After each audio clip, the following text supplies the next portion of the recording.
Many thanks for that update. Let's take you now to some interesting trend that is redefining sorghum farming. Well, there has been a sharp rise in sorghum production in upper and lower eastern as well as the western regions of Kenya over the last 5 years.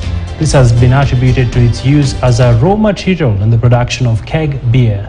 Currently, approximately 240,000 small-scale sorghum farmers are in the country, most of whom have been contracted to farm for the crop. Our reporter Paul Thiongo has more.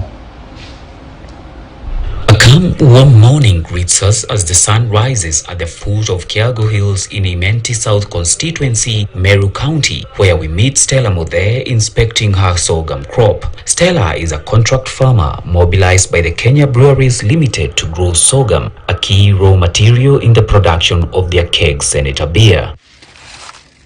Through the Sorghum Outgrowers program, KBL has created employment for over 40,000 farmers drawn from Kisumu, Migori, Siaya, Homa Bay, Busia, Tharaka Nithi and Meru counties. In the year 2015, we started planting sorghum, and many of the farmers didn't embark sorghum.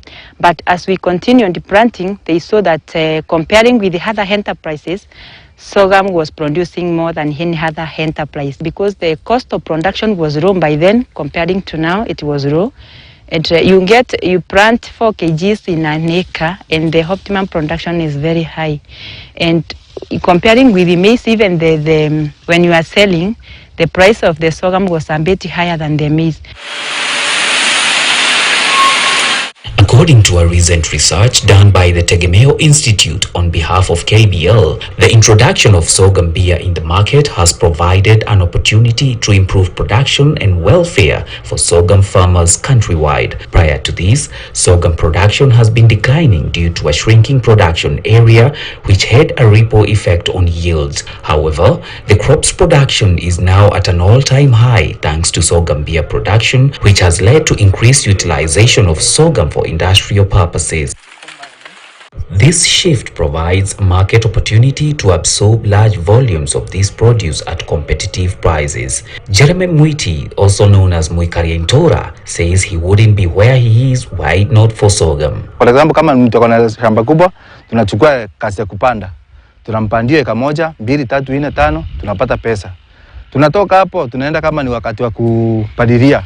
Tunachukua kasi ya kupalilia, tunamchukua kama sasa kikundi. Tunapalilia, tunanyunyuzia, tukaendelea hivyo. Sio ndio baadaye nikaona hii mtamu iko na pesa. Mimi nikaingia sasa kwa ukulima mimi mwenyewe sasa. Nikaacha kufanyia watu kazi, nikaingia kwa ukulima. Ndipo sasa wale majuthi wengi walisoma kuna pesa kwa mtama. Wakaanza kulima.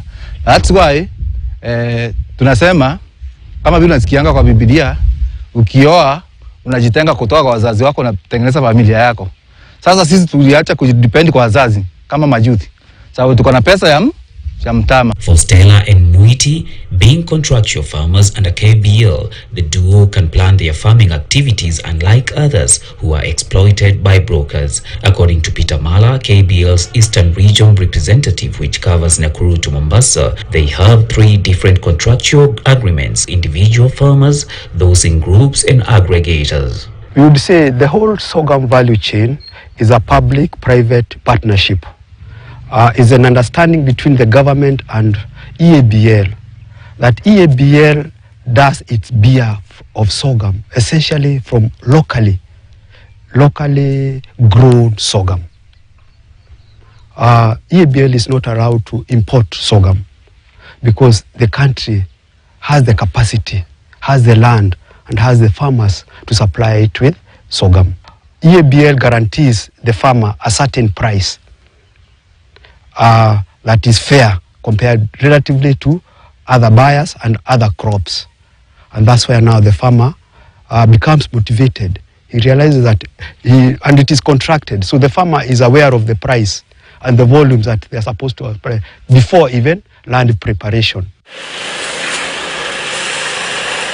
Commercial farming heavily depends on the ability of producers to get decent returns on their investment. The cost of production and marketing must therefore be low enough to guarantee profitability at the prevailing market prices. To achieve this, farmers must either make decisions on the production systems to undertake or farming options to pursue and investment levels. According to this table, farmer A has most of his cost in labor and land preparation. Typically, this farmer utilizes family labor with little focus on profitability, and thereby negative gross margins are realized. On the other hand, farmer B uses certified seeds, fertilizers and agrochemicals. As a result, higher yields are realized. At this production level, the farmer has the potential of making 13,000 shillings per acre. This underscores the importance of improving sorghum productivity in enhancing profitability. The next millionaire is a sorghum grower, whether he's going to do it on 1 acre or on 100 acres. How are you going to become the next millionaire as a farmer? By perfecting your act in growing of sorghum. And you can only perfect it by talking to your soil and talking to your crop.